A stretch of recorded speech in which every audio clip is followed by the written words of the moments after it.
You are listening to the Mom to Mom podcast, hosted by Stephanie Sinclair, founder and owner of How to Mom. This podcast is meant to empower women and bring the community together through storytelling and education. During these episodes, you will hear stories of triumph, heartache, and hope. You will hear time-tested tips and tricks shared by mamas and women. You will hear a variety of birth stories that will resonate with all birthing families, advice from professionals who have dedicated their teachings to pregnancy, birth, and moms. Here, you will find encouragement, support, and community, because we are your community, and we are so happy to have you. Now, on to today's episode. I obviously know you in real life because you encapsulated my placenta. Thank you so much for doing that. And also, you went to high school with my husband. I know. Isn't it such a small world? It is, but I love it. I was like, Seth, Yes. right? You guys went to school? He's like, yeah, we weren't in the same grade, but we were at the same school. I was like, yeah. Cool.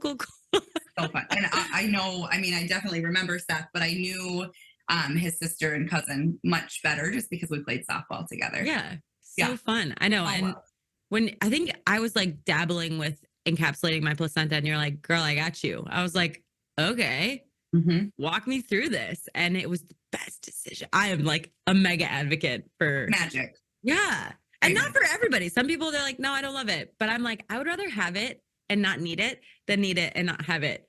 And even Seth, like when people are like, you did what? Yeah. I'll just look at Seth and I'll go, Seth, would you recommend encapsulating your placenta? And he goes, yeah. Absolutely. He's like, it's super weird, but like the Shayla that I had for the postpartum first time versus second time was two different people. I'm like, Well, and the thing is, most of the time when people kind of have a weird reaction or they're like, no way, I would never do that, it's usually just because they don't have the information, right? Like as soon as we kind of start to break down those walls and really talk about the concept and the history behind it, they're like, oh gosh, that does make a lot of sense. Yeah. It's just really kind of getting that like weird flavor, out of their mind. Yeah, it's not like tasty. I'm not like, oh yeah, it's time for my placenta pill. Right. But it's funny because when I was pregnant with my first, my doula had mentioned it and I was like, oh, no, definitely not. That. Yeah. And then my girlfriend who was pregnant, she was like, are you going to encapsulate? And I was like, no, not doing that. She's like, well, are you at least going to bury it?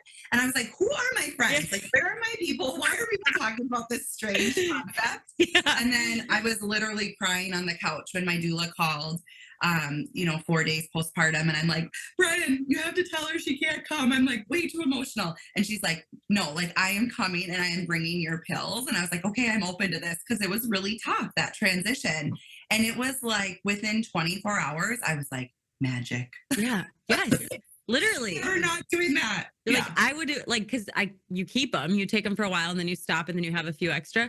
I would be having a bad day and Seth would be like, maybe you should go take one of your placenta pills. And I'm like, oh, you're right. I forgot about it. And it just makes a whole lot of sense. And there's this recent study. We don't have to go far into that. But if anybody has questions, please reach out. Like I'm an open book. I do not think it's strange if you think it's strange. I would rather just have a conversation. And if you're still like, yeah, cool, it's not for me. I'm like, great. At least you have the information now. Totally. But there's even like some updated research that they did in a lab that was like astonishing to me because a lot of medical providers or like nurses that we have as clients, they'll be like, oh, that seems really crazy. And their reaction is like, well, yeah, the wild mammals in the wild, they consume their placenta immediately post-birth because they don't want prey to like smell pre-birth. Yes. Well, in this lab, they took mice. They took the placentas, they put it in one corner, and they put the young, the babies, in another corner. The moms went to the placentas. No. Yeah, and I was like, okay, that's mind-blowing for me because even I'm like that. I'm like, yeah, apparently everybody claims like it's like the mammals do whatever, but it's to protect their babies. It's not really for the what? I know. If anybody wants to see this study, I was like, oh my gosh, this is like gold because I understand why people hesitate, but then it's like, let's dig a little bit deeper and see. Left their babies to go quickly consume the placenta. What? Yep. All right. This is about twins. We're doing it. Let's talk about This is my life. My kids come home. They're like, Mom, are you doing a placenta? I honestly that's some content for you. I want to see the process of encapsulating. Okay. Okay. So we're talking about twin mom things. And I think this is kind of a twofold for viewers, I think. So I want it for the people who either just found out that they're going to have twins or that have new twins, or just the viewer who's like, how do you do this? And so I love that you have 7-year-olds. So we're not just talking about the newborn phase. We can kind of go into most of it. I want to stick with like the younger years. Yeah. Because I think that's where most of my audience is. But at least to see like, I don't know, maybe if there's a light at the end of the tunnel. But so let's start with you. I always like to start with you. How'd you get into doula work a little bit, but more so, I want to know, like, bring me back to the moment when you found out that you were having twins. The moment. And just Yeah. So really, getting interested in doula work, I was a paralegal for 10 years, got accepted to law school. So what I do today is very, very different. But truly it was just through my own experience with having Mackenzie. When I was pregnant, I went to a prenatal yoga class. I came home and I was like, Brian, I think we need to hire a birth doula. And he was like, what's that? And I was like, I don't know. Yeah. I think we need one. Yes, literally.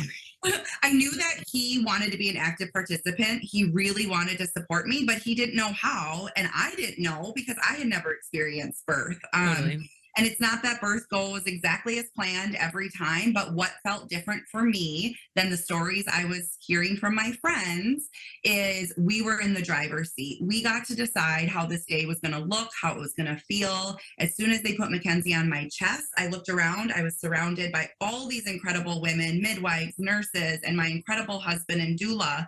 And I felt on top of the world. I felt like a badass. And I was like, I want to make sure all women get to feel this. Oh, I love that. It was that moment. I was like, yep, this is what I'm going to do. It took a little while. Why? Because you had a baby? A baby, and I had to go back to corporate America. And my gosh, right. Totally. Yeah. So you got there eventually. Got there eventually. And honestly, I just feel really honored to get to do this work every single day. I have an incredible team here at How to Mom, and we get to just meet like the coolest people. We get to be a part of the most vulnerable transitional moment in their lives. And truly, we want How to Mom to feel like a family, regardless of what services or if you just follow along. We just want moms and parents to feel like they're not alone on this journey. So it was through that process. So Mackenzie was a 1.5 years when I started doula work. I just started serving families left and right. I just couldn't get enough. I wanted to experience all kinds of birth. It was when she was about, I would say 2.5, Brian and I decided we wanted to have another baby. And a little bit of a backstory is all of our babies are conceived through fertility treatment. Okay. So I have PCOS and endometriosis. I was never able to conceive naturally. And so we go through different medications to mature eggs to ovulate, and then we do what's called IUI, insemination. When we went for Mackenzie, funny story, because I'm an open book, I literally got into my car with Brian's sperm in between my boobs, and I had no gas. And I was like, So I would pull up to this holiday, I'm pumping gas, and I'm like, I'm never going to forget this moment that I'm really carrying. So Brian was with for that. Gosh, that was our third try, but it was successful. I was over the moon. I was so obsessed with getting pregnant that it wasn't until I was pregnant that I was like, oh yeah, now I have to think about birth. Yeah. But anyway, so we decided to go through treatment again. It was like almost too perfect with the twins. Like all of my numbers were spot on. Everything went really smooth. We were just in the first round, the first month. And I was like, gosh, it's like almost going too well. That I was like, what's happening? For that IUI, Brian had to go to work. So I always tell people, I'm like, I'm so good I got pregnant with twins by myself. Once again, I put his sperm in a cup in between my boobs because I have to keep it body temperature. And I go along to the clinic and do insemination, and I'm laying there, and kind of a weird story, but with Mackenzie, I didn't know until after I delivered her, I had this super unique placenta. It's called the velamentous cord. So not only was it marginal, so like usually the cord comes from the center of the placenta. Mine was on the top, on the side, and it was connected through like my sac. And so all of the vessels were exposed. I did not know this, thank God. I think I would have been a nervous wreck through that pregnancy. But then my placenta also had double the vessels and it had 3 lobes. So my midwife was like, I think you initially conceived triplets, but then I had really bad bleeding at 12 weeks. And so the other 2 just didn't take. And then my body got rid of them. Yeah. So here I'm like, oh my gosh, I have this miracle baby who like survived this really high risk pregnancy that I didn't know I had. Thank God. I know really sometimes too much information is too much information. But anyway. Exactly. And I think a lot more people find that out now because of the multiple ultrasounds, whereas I just the one. So so my doctor, we do IUI, they legit prop your hips up, you know, like Phoebe on Friends, where you're like back. And she's like, okay, get pregnant, but not too pregnant. And I say to this day, like, she jinxed me. Yeah, no kidding. Yep. So I left with Mackenzie. I had no idea because I had never been pregnant. Right. I had some cramping, but I was like, of course, I was like, oh, that means I'm getting my period. Yeah. With the twins, like literally that night, I sat down and I was like, I'm definitely getting pregnant. Like I could feel the fertilization. It was so strong. It was so obvious. And I was like, yep, it worked. Like I was like, I for sure got pregnant that round. So we had to wait the couple of weeks. I went in for blood work. And my HCG levels were triple what they were with Mackenzie. So right away, I was like, yep, something's happening in my body that's different than before. I had the approach of like, God, would it be fun to have twins? Like, yeah, right. Yes. That is what you think. Yeah. Babies. My husband's like, just one healthy baby. Just one healthy baby. Like he's like praying. Have 3, only 2 pregnancies. This is I feel like I didn't know if I was gonna, be able to do this. Totally. Again. Yeah. I was like, well, if I can get 3, I would be super blessed, And Brian's like, just one healthy baby. So we're going to the ultrasound that morning, and this is just like so spot on for our different personalities. I'm like, wouldn't it be cool? And he's like, just one baby, Yes. We bring Mackenzie to the ultrasound with us. She's 3.5, so stinking cute. Yeah. And we're in there and they're doing the ultrasound and she's like, yep, just one healthy baby. And then I look over and Brian's like, yes, And then all of a sudden she goes, oh, no, wait, there's 2. So I have this video of Mackenzie. She's running around to the whole family. She's like, just one baby. Oh, no, there's 2. Oh my gosh. So funny. Oh my gosh. So in that instant, I look over and Brian's like, okay, all right, we can do this. Yeah. Okay, everything's fine. I'm bawling. He's like, wait, I thought you wanted this. And I was like, in a fantasy? All right, you guys, we're just going to take a brief break so that I can tell you all about one of How To Mom's favorite go-to brands and products. Earth Mama Organics formulates and creates organic and natural herbal pregnancy, postpartum, breastfeeding, and baby care products. We believe that they are one of the best and the safest personal care products on the market for both you and for baby. You can follow the link in our bio, or you can go to howtomom.com/links. Follow the Earth Mama Organics link and enter How To Mom for your promotional code to receive 15% off. All right, now back to today's show. I'm like so not connected to reality because all of a sudden I'm like, I have to deliver. I have to carry 2 babies. I have to deliver 2 babies. I have to nurse 2 babies. Like, how the heck am I going to do that? Yes. And I didn't even know at the time because twins don't run in our families, like all the different types of twins and the risk factors. And so literally that day I was just like, called my mom on FaceTime and I was like, Mom, I'm happy, but like, I'm freaking out. Totally. Yeah. Oh my gosh. Yep. So like, it's a moment you'll never forget. Obviously we had plenty of time to adjust and prepare.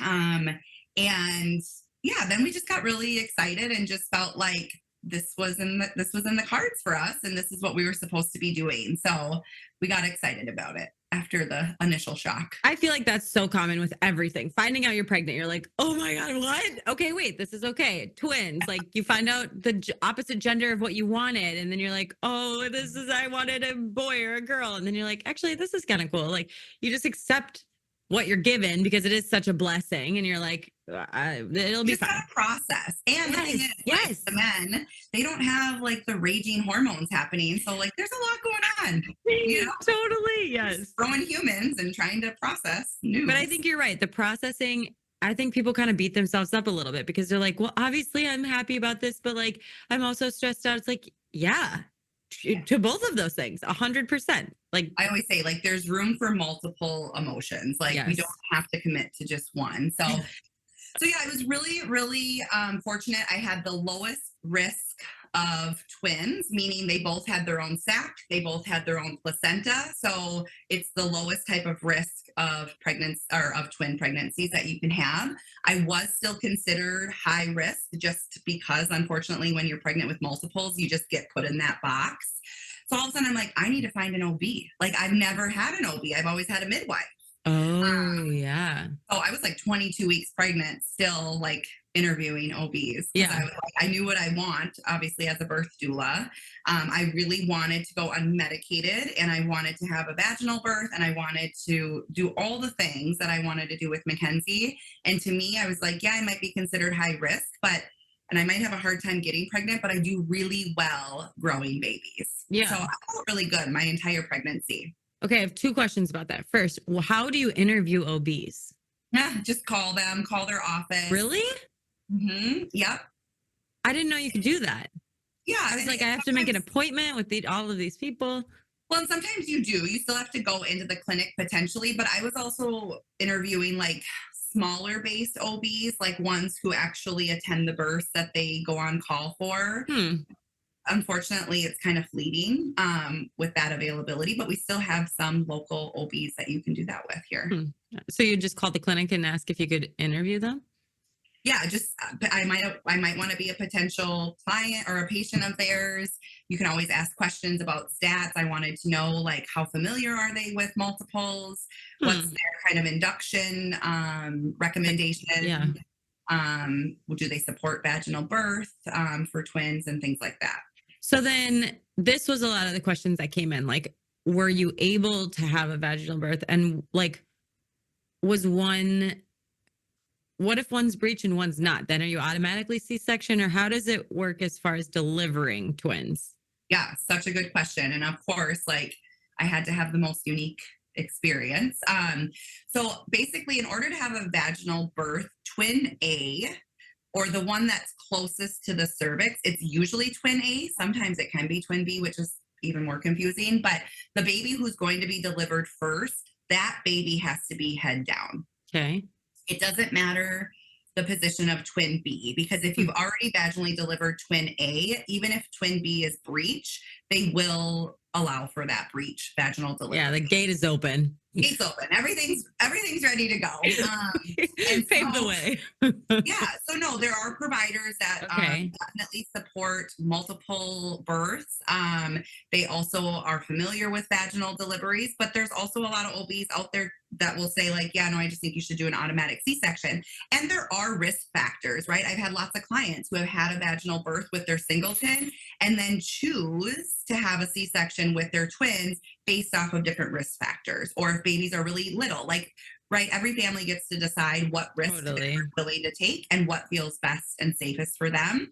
Again, we had everything kind of on our side. Our babies were doing really well. I literally could not go into labor. I went into like prodromal labor every single night with the twins, but I went in for an induction at 38 and 3. I like could not go into labor. These babies did not want to leave. Wait, because what's full term for twins? So usually induction is recommended right at like 37, 38 weeks. You're considered full term. And just like at 42 weeks with a singleton, that the placenta can, essentially stop working at its full capacity. And so that's kind of the equivalent for twin pregnancies. Usually, if you don't have your babies by 38 weeks, they recommend induction. Not always, but that's kind of standard protocol. I also felt okay with that because, well, I went in at 38 weeks. I looked good. The babies looked good. And I was like, I want to keep trying acupuncture. Like I was dilating. I was, having contractions. I just couldn't quite get over that cliff. And so it was at 38 and 3 that I was like, okay, I tried all the things. Do you think that because there were two, one couldn't nuzzle its way down into your pelvis to start? I just think I think I could have gone 40 weeks and I think everything would have been totally fine. And that was just kind of where we were at. I thought for sure we would have, like late February babies. And here it was, March 14th. And wow. I woke up every morning. I'm like, how am I still pregnant? Oh my gosh. Okay. So then you got induced. Yep. So I got induced. I showed up that morning at like 7 a.m. My doula was there. My husband was there. I had just a slow drip of Pitocin. We were going to break my water, but my twin A wasn't low enough. And so it just wasn't safe. And I didn't want him to get into a malposition. So we decided to hold off on that. I actually had my mom bring Mackenzie up around like 4 p.m. And I tell everybody this, like, she put me into labor. Like she was the oxytocin that I needed. Oh, Snuggled her. She cried. I cried because I was like, oh my God, the next time I see you, like everything's going to be so different. Totally. Yeah. And all of a sudden I looked at my mom. I was on the ball holding her and I was like, okay, like I'm like really starting to feel these contractions now. So they ended up leaving and going home. I was in active labor for about 6 hours with Deacon. I went to the bathroom. I started kind of bearing down on the toilet. My OB came in and in the Twin Cities, you do have to deliver in the OR with twins. Oh, okay. But we waited until I was like 9.5. And he's like, all right, let's go have these babies. And I'm like, sounds good. I remember like getting in the bed and I was like, somebody call my mom, get her back, because she wasn't there for Mackenzie. So I wanted her to be there with the twins. We got into the OR and I pushed for like 10 minutes and Deacon was delivered. It was super straightforward. And it went really, really smooth. And so I was so happy to have him in my hands. With Mackenzie, I ended up getting an epidural. So I never really felt that urge to push. And that was my big why with the twins. I was like, I want to feel that, not only for myself, but like for my clients and just the experience. I wanted to feel it all. So it went really smooth. He was able to come right up to my chest. And when I was about 34 weeks pregnant, I woke up in the middle of the night and I was like, something's wrong. Something's different. And Brian's like, what? I'm like, I don't know. Something just feels off and weird. So he came with me to the bathroom and all of a sudden I felt this immense movement and I kind of like fell to my knees and lost consciousness a little bit. Well, what happened at that moment is I think Brinley had been breached. She tried to go head down. And I think she got into a really awkward position because as soon as Deacon was delivered, I looked down at my belly and she was still super high. Like usually twin B follows twin A, and then they're born within a couple minutes of each other. I looked down and she was like a ball underneath my right breast. I was like, oh, right away, Brian and I looked at each other and we're like, that's weird. Yeah. So I talked to my OB. I'm still laboring. I'm still having contractions. He's like, well, let's just see, like maybe try and push and see if that helps her. Well, instantly I was like, nope, it does not feel right. Like it felt so good to push Deacon, right? I was like, yes, like mama bear, like bearing down. Her, it all felt so wrong. I was like, no, it hurts so bad. This does not feel right. And he was like, okay, that's okay. You just need to labor more, So I'm like holding Deacon, like, kind of having those postpartum shakes. I'm still in labor. I have this huge baby. Oh my gosh. And what happens when you deliver baby, placenta. Okay. He's still connected. The placenta's still in me. And I just continued to labor. My mom was there at that time. I have it all in video. It's like, I don't know. It was just a really crazy, surreal experience. And of course, the OR is filled with people because you have 2 nurses per baby. Plus I had 2 nurses, plus my doula and my husband. Oh my goodness. Did your mom make it? My mom did not make it for his delivery, but like as soon as he was on my chest, she came running in. Yeah, good. And she's like, oh my God, you're so amazing. And I'm like, you've done this before. And she's like, I've done childbirth. I have not done this. So how long was you? I'm just imagining this like transition phase. It was a very weird, awkward place. Where you have one baby who's still tethered to you. Yes. You need to get this other baby out. So you're trying to but you can't put the baby into dad's arms, or maybe you. Well, they did eventually. So Deacon started showing hunger signs so he was born at 9/11. So it's like 10:30. And what? Really? Pretty hungry. Yeah. So my doula, who is so incredible, she started like self-expressing because she knew how important it was for me to get my baby's colostrum, and I really wanted to breastfeed. I didn't necessarily want to supplement at that time. And so she's trying to collect colostrum. I'm laboring. Brian's like, honey, you got to get this baby out. Like things were starting to get a little bit sketchy, right? Like her heart rate was dropping and she was still recovering, but it was getting lower with every contraction. And was she moving down? She was moving down. Yep. She was moving down. It was just slow. I did need a little bit of Pitocin because I think my uterus was just tired. Yeah. Point. And so then I'm having Pitocin contractions while still, unmedicated. And I love nurses dearly, but I feel like this one nurse, like not only just jinxed me, but so they finally take Deacon to the warmer and they're like, he's 6 pounds, 9 ounces. And I'm like, oh my God, that's amazing. I just wanted to bring my babies home. Right. Yeah. Right. And she's like 6'9". That's a number you'll never forget. And I was like, I'm like literally birthing babies right now. Can we not make those? Yeah. Right. And then I said, oh my gosh, Dr. Holman, like, are we going to be here until tomorrow? And she's like, oh no, there's no way. And I'm like, okay. So we continue and continue. She's moving down, but she is sunny side up. She is completely posterior. Her chin is not tucked. So she's trying to navigate my pelvis with this like huge diameter. And he said, I know this isn't ideal, but she needs to be delivered sooner rather than later. Are you okay with trying the vacuum, like an assisted delivery? And I was like, at this point, right. Yes. Yeah. I wanted to try that before going in for a C-section. And so we attempted the vacuum once and it popped off, which is like, an incredible sound while you're literally pushing a baby out. And then we attempted it again. And that's when her heart rate went into the 50s and didn't recover. And so it was literally within seconds. I think the C-section was called at 11:55. Everybody was sent out of the room. I was put on the C-section table and I understood that everybody had a job to do, but I was like, hi, so I'm still unmedicated here. I'm laboring. So could I get some support? Because my husband's gone, my doula's gone, and I'm like dying, I'm like, I'm like getting strapped down and I'm like, I'm still in labor. It was really beautiful that my mom was there because she was able to go and be with Deacon. Mm-hmm. I had held Deacon, so I was okay with somebody else holding him at this point. And so then the anesthesiologist came over to me and she grabbed my cheeks and she just looked me right in the eyes and she was like, just breathe with me. And I was like, she was my angel. Yeah, no kidding. Dr. Hallman came around and he looked at me. He said, I promise you're going to be okay. And so is your baby. And I was like, okay, let's do this. Yeah. So I go under general anesthesia.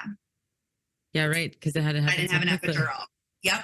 So I go under general. I wake up 2.5 hours later in recovery. And right away, of course, I said, is my daughter okay? Yeah. And she said, yes, she's perfect. And I said, how much does she weigh? And they said 7 pounds, 10 ounces. Oh, what? Holy shit. That's like as much as my singleton baby weighs. She's my biggest baby. She was bigger than my singleton. Yep. Oh my God. So I think when she tried to go head down, Deacon took all the space. I still have tissue issues from like where she stretched and she was big. Like she was not a small twin. And so, yeah, very unique. They are born on different days. So Deacon was 9 March 16th. Brinley's C-section, this is how fast they acted. Brinley's C-section was called at 11:55. She was born at 12:04 on Whoa. On St. Patrick's Day. Yep. So my twins, like, it's just so typical that they would do that. That's so bizarre. Well, I was telling Seth, I was like, she had a vaginal and a C-section birth with her twins. And he's like, what? And I was like, the recovery from that is everything. And you're bringing home 2 babies. Oh my gosh. Yeah, it was intense. Okay, so that's where the bulk of the next questions are about that. Like, were you able to breastfeed both exclusively or pumping or formula? What did you do? Like, because this is where so for me, my second, Esme, was a twin, but at our 6-week appointment, we found out that one sac was empty and then one was viable. It was Esme. With this third pregnancy, I was like, I'm having twins. Like I had a late ovulation. I am breastfeeding. I'm older. This is a subsequent, and I was honestly panicking because I was like, we're still co-sleeping. We're still doing all like, how?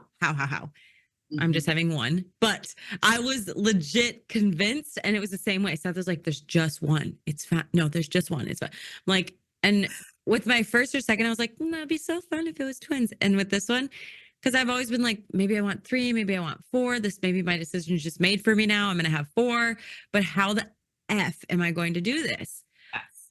Because just like logistically too.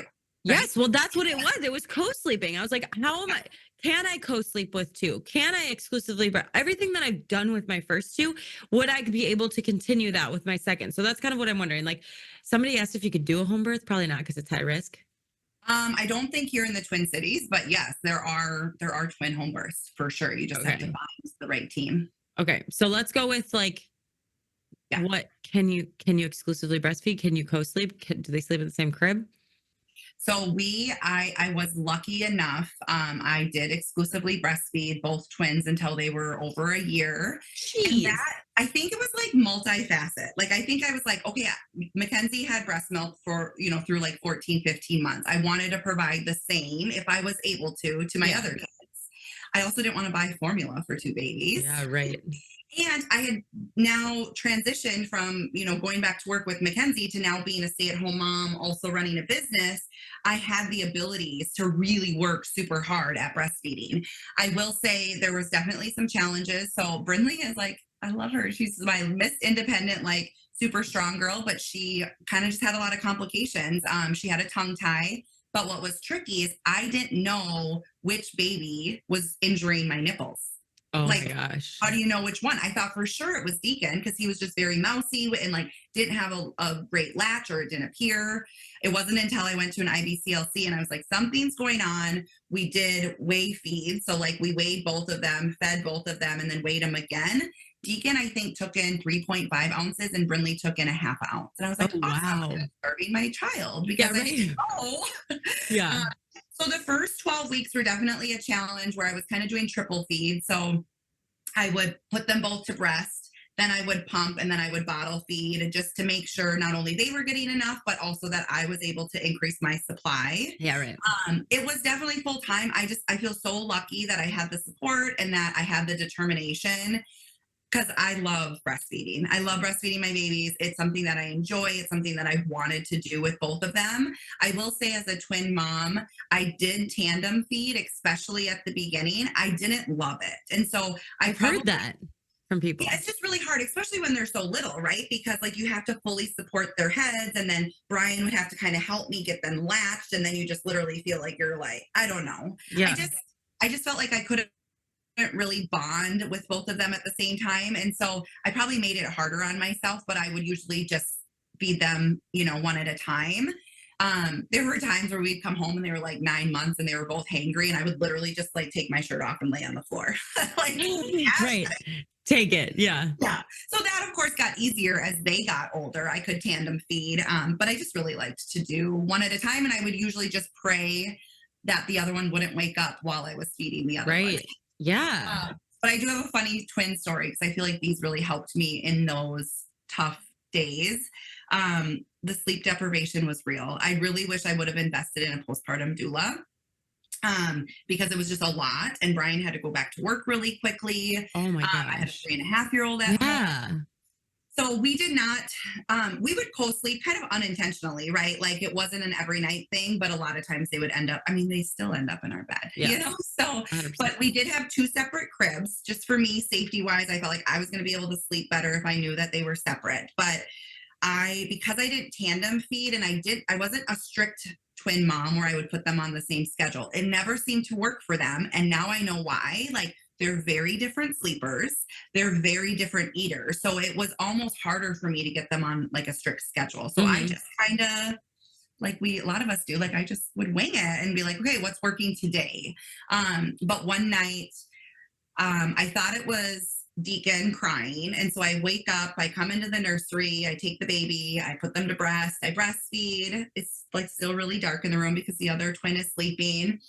Baby super satisfied, ready to go back to bed. I put baby back in the crib and I go to leave the room, and all of a sudden they're both crying. And I'm like, what in the world? Yeah. So I turn the light on. Well, I had put who I thought was Deacon. Back, I had put Brinley on top of Deacon in Deacon's crib. And I was like, I need help. Yeah, literally. Well, postpartum doulas, what do they even do?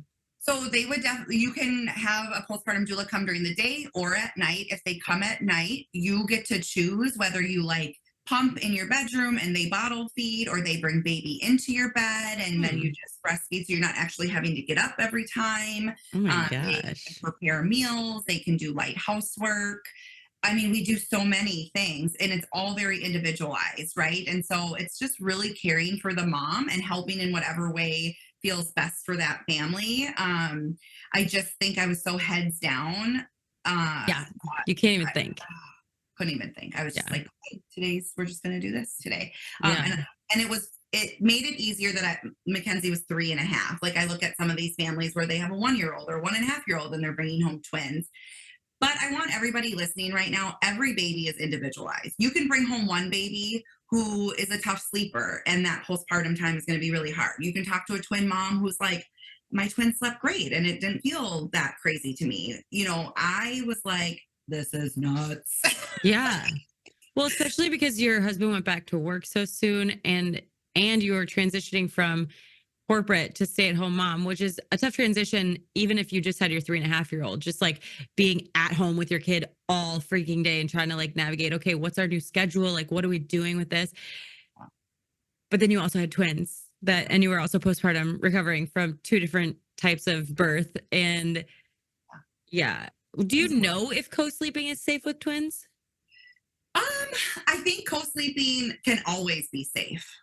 Okay. I'm a big believer. Like if you look at the research, co-sleeping can always be safe if you follow certain guidelines. So whether it be 1 baby or 2 babies, we would usually have them in something when they were in our bed just to prevent the 2 of them from like rolling onto each other. Yeah. But a lot of times too, like this sounds funny, but like a lot of times I enjoyed only having one. Totally. Whoever needed me most that night, I would just have, because then I was able to bond with them like more individualized. Yeah. Well, and I just interviewed Dr. Greer, she wrote The Nurture Revolution. I don't know if you've heard of that book. Have you read it? No, I haven't read it. It is. Oh, it's so good. If you are like an intuitive parent, it's mostly specifically talking about the first 3 years and just like, she's a neuroscientist. So what it does to the baby and the parent's brain to like respond to your baby. Anyway, she was like, obviously breastfeeding increases the safety too of co-sleeping. Yeah. Well, her thing, because I'm like a huge advocate, I'm like, everyone should co-sleep. Done. And she's like, an adult bed is not a safe place to co-sleep. And I was like, what? And she's like, you need to make it appropriate for co-sleeping. You need to make sure that there isn't the big fluffy blankets, that there isn't all the comfortable things that adults need. That all needs to change. So it shouldn't just be a haphazard sleep with me. And I think when you look at the research and like, that's why I say like co-sleeping can always be safe if it's done safely. Exactly. But what we did with the twins when they first came home is we had that crib that attaches to your bed. So nice. They had their own space, but they were right there. Yeah. And just swap them. Yeah, that's awesome. Hey guys, it's Stephanie Sinclair, founder and owner of How To Mom. I'm just interrupting today's episode to make sure you are well aware of all that How To Mom offers. We, of course, are a community and a support group for all moms at all stages of life, but we also offer a large variety of services that I wanted to make sure you are well aware of. We offer birth doula services, both in person or online support. We have birth support groups with different birth packages to choose from. We also provide placenta encapsulation services, lactation services from our lactation counselors. We also offer postpartum services, birth planning assistance, belly casting. We have a registered dietitian, nutritionist. We also offer a variety of photography services from birth, newborn, and family packages. We truly have it all here at How To Mom. So please don't hesitate to reach out today to have a free consult and help us find the best way to support you in your pregnancy, birth, and postpartum journey. Now back to today's episode. Yeah. So no, I was really lucky to be able to breastfeed them for. Yeah. I was ready to be done though at a year. I was like, okay, we made it to a year. Yeah. And we're done. And we're done. So you nursed and you bottle fed. Yeah, I mainly nursed. I mean, for sure, the first 12 weeks, because of her tongue tie, I had to supplement with breast milk. So, like, I would always have to make sure and give her a bottle after until she was fully healed. But to me, especially because I was home with them, I just come from like breastfeeding is so much easier once you're like in it and you feel like confident and comfortable with it because washing bottles, like I'm like, it's for the birds, like the constant, but there were times at night, if I was having a really tough day or a tough night, oftentimes Brian would wake up with me and he would hold one while I nursed one and then swapped them out. And he did all this while, also waking up and going to work in the morning. Right. So that definitely helped with our success as I have an incredible partner who is a really great dad. He never looked at it as like, okay, you're home with the kids, you deal with them at night. Like, yeah, no, I think that's massive. Totally. So now that you have 7-year-old twins, what would you say so far has been the hardest part? Or what phase? Like the newborn phase, the pregnancy phase, now that they're a little bit older? Yeah. So I was thinking about this when I was getting ready today. I just believe that they're all hard, but for different reasons. If I had to explain it, that first year was mentally and emotionally hard. Okay. That second and third year was physically hard because you're not stopping. Like you have, toddlers going different directions, the fear of like going out in public and what happens if they go to different places. Yeah. How do I keep both of them safe? I always thought it was so crazy when I would see, and this is bad, but that like, I feel like motherhood humbles you. Yes. When I would see other moms with like a leash, a backpack and a leash, I was like, oh my God, I would never. Yeah. Oh my gosh, that was like one of the first things I thought when the twins were walking. It was about safety. Like, how do I keep two toddlers safe when they're wanting to go two different directions and I'm only one person? Totally. So it really wasn't until they were like probably 2.5 that like I really felt confident about going out in like the wild with the kids. But so that first year, mentally, emotionally exhausting, that second and third year physically. And then I think now it's back to that like mentally exhausted. Yeah. I'm surprised because I feel like physically, like recovering and breastfeeding and all of that would be so demanding the first year.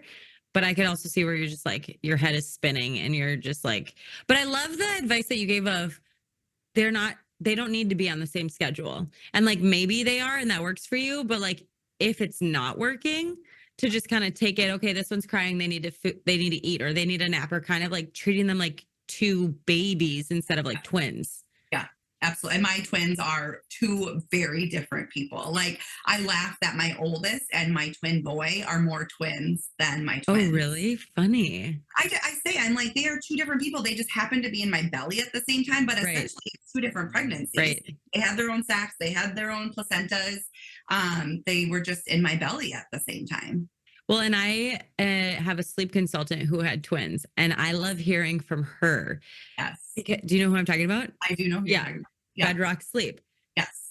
One of her twins sleeps through the night, goes to bed, no problem. The other one is like up early, up multiple times a night, up whatever. And I'm like, but you're a sleep consultant. Your kids should be doing the same, and they're twins. They should be doing the same thing. And she always shares how drastically different their sleep is as just one example. And it always just melts my brain. I'm like, yeah. Well, now that they're older, like, and this is why it makes me feel better, because I was like, gosh, that was such a crazy time. But now it's like, oh, it makes sense, because Deacon's the type of kid, like, he would stay up until 10 p.m. if he could, and he will he would legit sleep in like a teenage boy. Whereas Brinley, she, as soon as her head hits the pillow, she is fast asleep. But 5 a.m. comes and she is like ready to take on the world, And it's been like that since they were little? Yeah. That's why I'm like, that makes perfect sense why they never wanted to be on the same sleep schedule. We put them to bed. Deacon wouldn't want to go to bed. In the morning, she'd be wide awake early. He'd be sleeping in. So I felt like, oh, okay, that's because that's like just who they are as people still. Okay, but you're talking about this in like a rosy retrospect kind of way. Like you're like, oh yeah, 100%. yeah, because I'm thinking about this, and you can't really sleep until they're both sleeping. So you are staying up, whatever, we'll just make up these times, till 10 p.m. until one of them falls asleep, and then waking up at 5 a.m. when the other one wakes up. But I think I'm saying it in this like rosy way right now because it did make me feel better. Because at that time, I was like, what's wrong with me? Like, why can't I get these kids to sleep at the same time? And now it's like, well, that's why. It wasn't me. It wasn't them. Nothing was wrong. They are just two different types of sleepers. And so it made me somehow feel better. Totally. Yeah. Rectified. No, yeah. I think that's, and I think you're right. That's a good message for like moms, twin or not, to hear. Because anytime something goes wrong, like anytime Esme doesn't fall asleep, because we co-sleep with both of mine still, and like one will pass out right away, the other one like takes 45 minutes, and I'm like, I'm laying here with you for 45 minutes while the other one's sleeping, just go to sleep so I can go to sleep, or like whatever. And you're like, okay, did she eat enough for dinner? Did I not wake up from her nap early enough? Like, what did I do to cause this baby to not go to? And like, sometimes I'm up with Seth and he's like, you should go to bed. And I'm like, yeah, but I can't right now. I'm like so awake. Why is that okay for me, but it's not okay for my toddler I mean, they're both toddlers now, but to not be able to fall asleep for 45 minutes. And I'm like, it's time to go to bed, Esme. You need to lay down and go to bed. And then Seth is like, hey, Shay, you're going to have to wake up early with them tomorrow because he has a wonky schedule. You should go to bed. And I'm like, I can't. Oh. Yeah. No, I think that. Well, and Brian would, he would say if it was like a really great day, he's like, okay, let's think about everything we did. And like, totally. And I'm like, it won't matter because it's be different tomorrow. But of course, you're always like strategizing, or you're always thinking through of like, what didn't I do, or what did I do? And I mean, I just think they're people. They're little people that have different needs on a daily basis. And I'm so lucky and glad that I can be the mom for them. But that doesn't mean it's not exhausting or frustrating. Because like if I'm having, and I always say this with 3, so here you go, here's my thing with like having 3 kids. I feel like as humans, we all have an off day about every 3 days. Oh, good. So what I felt like with having 3 kids, I was like, somebody always is having an off day. Whose day is it today? Yeah. It just rotates. But we would say, well, at least it's not 2 of them in this. I was going to say, what's better, 1 a day or 2 in 1 I don't know. I don't know what's better. But no, now we're definitely on the other side.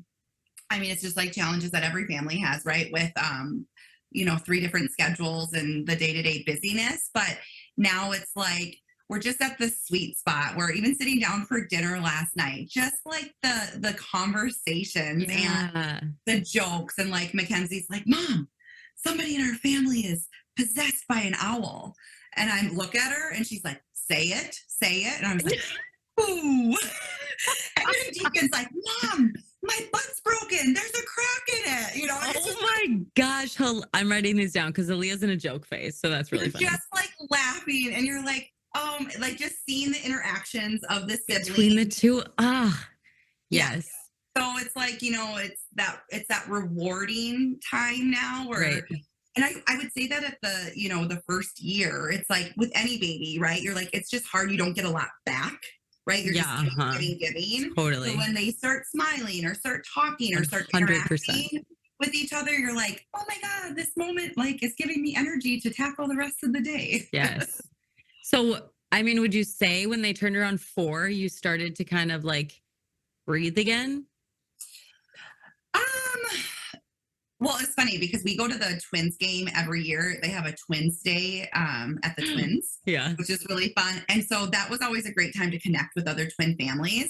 And I felt like all we ever heard was like, just wait, you just got to get to 3 months. Just wait, you just got to get to 6 months. Just wait, you got to get to a year. So to be honest, I didn't like that because then I felt like I was always waiting for that time. Totally.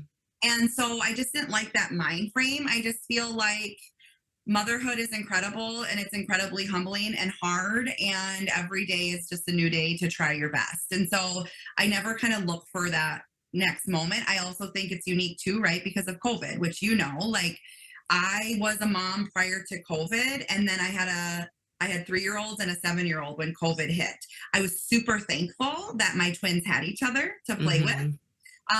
But I remember Brian and I, the first time we like set up a camera in our backyard with the playground and like screened it or streamed it on our TV. And we sat on the couch and we were like, this is glorious. Yeah.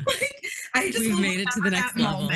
Totally. So they were, 3 and 7, 3 and 7, where I felt like, you know, we still had to obviously watch them all the time, but it was like a little bit of freedom, you know, of like, wow, I'm like actually talking to my husband and we're not being interrupted. Oh, that's so funny. Yeah. Okay. So what would you say to the mom who just went to the ultrasound and found out that she's having twins and is like panicking? Yes. I would say find other twin families to connect with. It is such a unique experience. And as humans, we always try to relate with one another and it comes from good intention. But it's really, really tough when you feel like you're venting about something that's so unique and another mom is like, oh, I know I have Irish twins. And you're like, you still don't have two the same age. Right. And again, it's all good intention, but and you're like, I'm not disqualifying that you have a hard time, but it's a different kind of experience. That's interesting. Okay. It's just unique and different. And so like I joined an ECFE class it was just twin families. Oh, wow. I love all of my clients who have twins because like I feel like I'm the first person they call when they're when I thought I was gonna have twins, I was like, I'm gonna talk to Stephanie. I'm just gonna ask her. You and Bedrock Sleep. I was like, yes. I just need to talk to them. And just it's something unique that like you know, they get it. And you know that there are things where here's my biggest piece of advice. And I thought about this too before jumping on. What I think I struggled with and what I wish I would have learned earlier as a twin mom is just because the way that you have to parent your twins, right? Because you're stretched thin, whether it be because of twins or having 3 now, is you are still a good mom, even if you're not the exact mom you were to your first. Because I felt like I was always comparing, like totally. I was able to be like this with Mackenzie, or I was totally present, or I researched all the things for Mackenzie. And now I feel like I'm just like trying to just keep up with the twins. And it took me a while to go like, I'm still a good mom. I might look like a different mom now as a mom of 3 and with twins, but I'm still a really good mom. And I had 2 singles and I had the exact same experience as that. Yeah. Because I'm like, okay, well, I can't give you the one-on-one attention. Like my second was just a barnacle baby, where my first, I was like on the ground with her and playing with her and like doing the same thing, like researching, how am I going to do baby-led weaning? And then like my second, I'm like, oh, you're like 7 months. We should probably start feeding you solids maybe. Like, and same thing with pregnancy. Like, I'm pretty sure I'm 22 weeks. Couldn't tell you the fruit size. I don't know what fruit size they are. You knew with your first. Yeah, exactly. And so that I think is just any subsequent pregnancy. Absolutely. And it's just letting go of like any type of perfectionism, comparison. Yeah, but it's hard because you are like, I gave this experience to my first that I'm not giving to my second. But like with my second, I had to be like, but she's literally, I hold her 24/7. So she is seeing everything that I'm doing. She's watching her sister do everything. Like she's getting a different, but still good experience. And you do have to let go of some of that.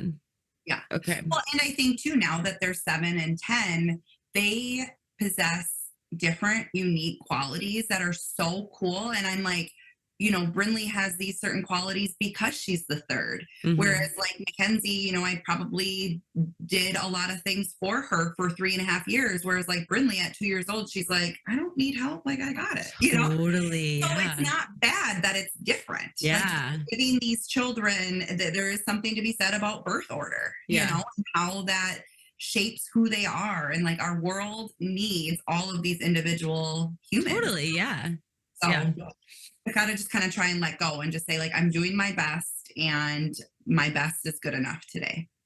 Yeah. I am so glad I interviewed you having 7-year-old twins, because I feel like you have such just something to look forward to for the people that are panicking, because I think you're just in this tunnel where you can't see anything ahead. Yeah. And you're just, panicking. And I mean, I don't want to put this dark cloud around it because I got a message too. I told you this. That somebody's like, ask her what the best part of being a twin mom is, because I'm so glad I had twins. And I feel like it is a little bit of perspective. It is a little bit of mindset. It's also, I'm sure, how much support you have. It's if you have a high needs baby or a low needs baby, and like every individual is so, or every family and experience and babies are so unique. Yeah, I know. And I love that for that mom. That's incredible. I've always really tried here at How to Mom to talk about all things motherhood, like the good, the hard, all of the things, because otherwise we get this perception as though like it's only one way. And that's just not, you're only seeing one side to everybody's home and life and children. Totally. We're all just, trying our best and wake up every day and go, okay, what are the needs of my family today? Right. And try and just tackle that versus, thinking too far ahead or going down that rabbit hole of regret. It's like, right. We all could do that. But I think it's always fun to get my mom's perspective too, because she was and still is an incredible mom, but she would come to ECFE with me sometimes with the twins. And she's like, this is amazing. Like your generation, like meets to talk about how to be a better mom. Like we just like we would just wing it and be like, yeah, it's just a different. So it's just like, I think sometimes we think we always have to be like the next step, better, when it's like, I feel like we're already making so many generational changes. Totally. I agree. Awesome. Well, I hope I answered most of the questions. Yeah, I think we did great. I think just for me, the takeaways are your kids are different. Treat them like two different ones. Take it day by day. Have some grace for yourself and know that there's a light at the end of the tunnel, I guess. But also to try and find the light in each day. Absolutely. And that can either be like, F you, Shayla, or that can be like, okay, let me try and do this, like, or both. And just find that support, find that village. Yeah. It doesn't necessarily have to be family. My family, certain ones of them tried really hard, but nobody could really relate. Nobody had experienced what I was going through. And so it just was really helpful to find other people that were in it. Right. But like, we have to go. But I am like, because I remember thinking, being up with Aaliyah at night, what if I had two? Mm-hmm. So like, there has to be moments where you're just like, what is happening? You've got both melting down. You need to like comfort them both. And you've got your 3-year-old coming in. Like, were there plenty of moments where you were just like, how can I do this? Oh, yeah. Yeah. Rhetorical question. Said too of like, again, like with your first, I feel like you're able to meet all, if not most of their needs. There were definitely times where I was like, it is best for me to put my 2 babies in their cribs right now, even if they're crying, so that I can go take a minute. Like, yeah, I need to be in a healthy, good place in order to care for them. And that isn't a direct reflection of like, and there's something to be said too about sleep training. And this is why I really connected with Stephanie from Bedrock, because I was like, I will never sleep train. I will never sleep train. When I had my first, I didn't have to sleep train. But of course you have this judgment, right? Like, why would you ever do that? Well, at a certain point with the twins, I was like, it is no longer healthy for my babies or myself to not be sleeping. Like there has to always be balance. There has to always be grace. And there always has to be respect for other families, that like, everybody's going to do things differently, and that's okay. Yep. Because we don't know what anybody else is going through. Absolutely. And I know we have to go, but one funny story that I want to leave everybody with, because there are days in parenthood, right, where you just have to like laugh and like say, like, I give. I did a Facebook Live as like right after all this was happening, because I was like, I need to bring people into my world. This is crazy.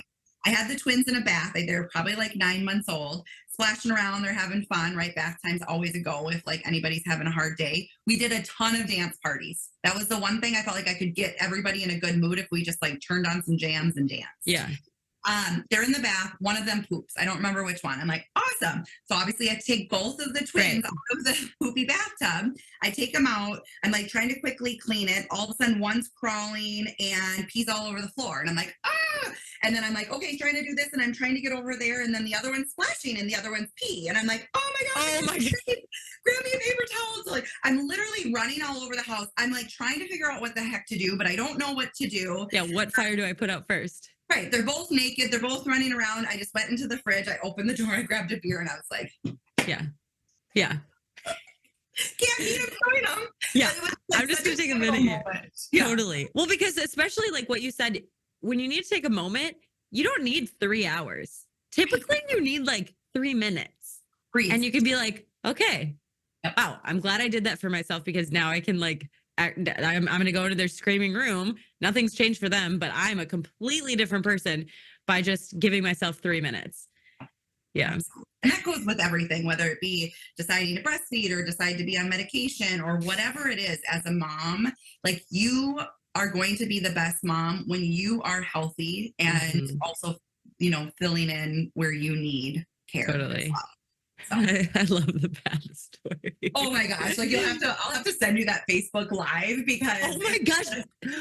I forgot that was the whole point. You were on Facebook Live. Oh my God, I had to because that honestly, I felt like sometimes like social media was my friend when I was here all day with 3 kids. I go and talk to my friends on Instagram. Yes.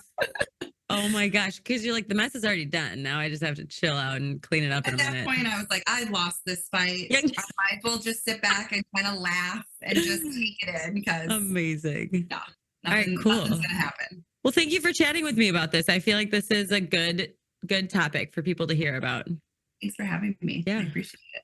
And we'll connect again when you come pick up my placenta in the cooler. I can't wait. Do our little deal. I always feel like a drug dealer when I'm getting placentas, especially like for my other doulas. I'm like, meet me in the Holiday on 80th. Hilarious. Oh my gosh. Deal. So yeah. Thanks for having me. I hope that this is a helpful conversation for those listening. Thank you. Yes.